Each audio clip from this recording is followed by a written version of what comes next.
আজ পবিত্র জন্মাষ্টমী তিথি। এই তিথিতে যিনি এই জন্মাষ্টমীর ব্রত পালন করেন এবং ব্রতকথা পাঠ বা শ্রবণ করেন তার বৈকুণ্ঠ লাভ হয়ে থাকে এবং মহাপাপ থেকে তিনি মুক্তি লাভ করেন। জন্মাষ্টমীর ব্রত স্ত্রী এবং পুরুষ উভয়ই পালনের অধিকারী। এই দিন শ্রীকৃষ্ণ জন্মগ্রহণ করেছিলেন বলে দিনটি খুবই শুভ। এই ব্রত পালন করলে সমস্ত পাপ এবং অকল্যাণ দূর হয়ে যায়। তাই আজকের এই বিশেষ দিনে এই ব্রত কথাটি পাঠ করুন। পাঠ করতে অসমর্থ হলে শ্রীকৃষ্ণের নামে একটি প্রদীপ প্রজ্বলন করে সম্পূর্ণ ব্রত কথাটি শ্রবণ করুন।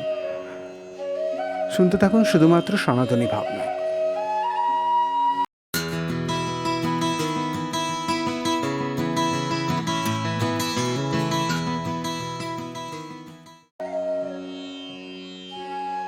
মথুরায় উগ্রসেন নামে এক অতি ধার্মিক রাজা ছিলেন। তার ছেলে কংস একসময় খুব অত্যাচারী হয়ে উঠল। সে তার বাবার রাজ সিংহাসন জোর করে কেড়ে নিল।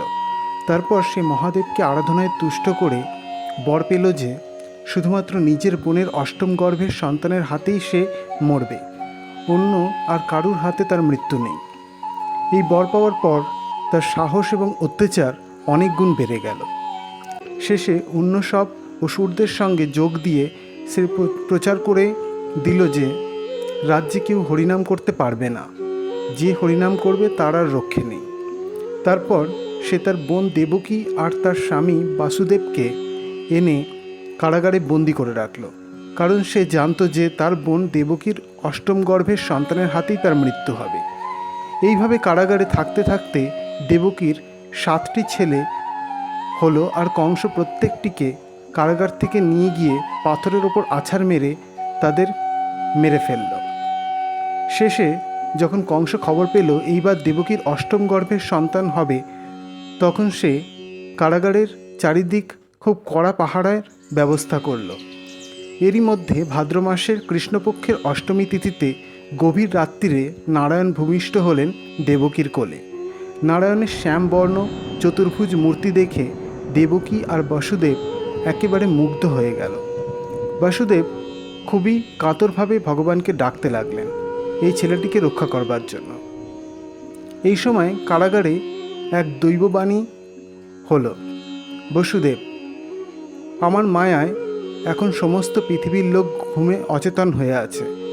তুমি এই মুহূর্তে গোকুলে নন্দের বাড়িতে গিয়ে লুকিয়ে এই শিশুটিকে রেখে এসো এবং নন্দের স্ত্রী যশোমতীর অংশে একটি মেয়ে হয়েছে, তাকে নিয়ে এসে দেবকীর কোলে শুইয়ে দাও। ঘুমে আচ্ছন্ন পৃথিবীর কেউ কিছুই জানতেন না। শোনার পর বসুদেব আর দেরি না করে কৃষ্ণকে কোলে করে নন্দের বাড়ি যাওয়ার জন্য বেরিয়ে পড়লেন। প্রহরীরা সকলেই তখন ঘুমে আচ্ছন্ন, কেউ কিছুই জানতে পারল না। বাসুদেব গিয়ে পৌঁছালেন যমুনার তীরে। এই সময় হলো যমুনার দুকুল ছাপিয়ে উঠেছিল এবং ভয়ানক বিদ্যুৎ ছিল। এই দুর্যোগ দেখে বাসুদেবের মনে ভীষণ ভয় হলো। এই অবস্থায় যমুনা পার হওয়া অসম্ভব দেখে তিনি খুবই চিন্তিত হয়ে পড়লেন। কিন্তু নারায়ণ তার মায়া ছড়িয়ে দিয়েছিলেন চারিদিকে।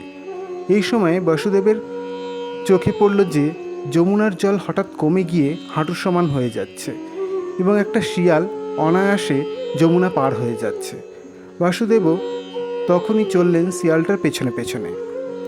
বাসুদেবও তার ছেলে কৃষ্ণকে ভীষণ বৃষ্টি থেকে বাঁচাবার জন্য নাগরাজ তার বিশাল ফলা বিস্তার করে ধরলেন তার মাথার ওপরে।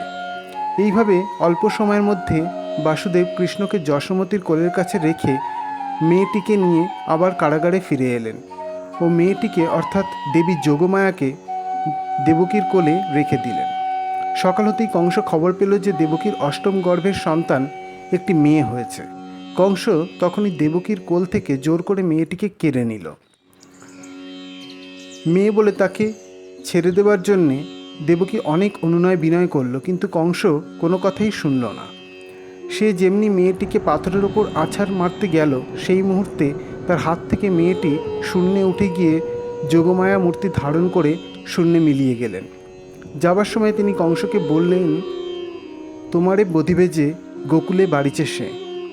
তারপর সময় পূর্ণ হতে কংস শ্রীকৃষ্ণের হাতেই বধ হয়েছিল। এই পুণ্যময় ব্রতকথা যে ভাদ্র মাসের কৃষ্ণ অষ্টমীর দিন উপোস করে থেকে মন দিয়ে শোনে, তার 7 জন্মের পাপ নাশ হয় এবং অন্তিমকালে তার বৈকুণ্ঠ লাভ হয়ে থাকে।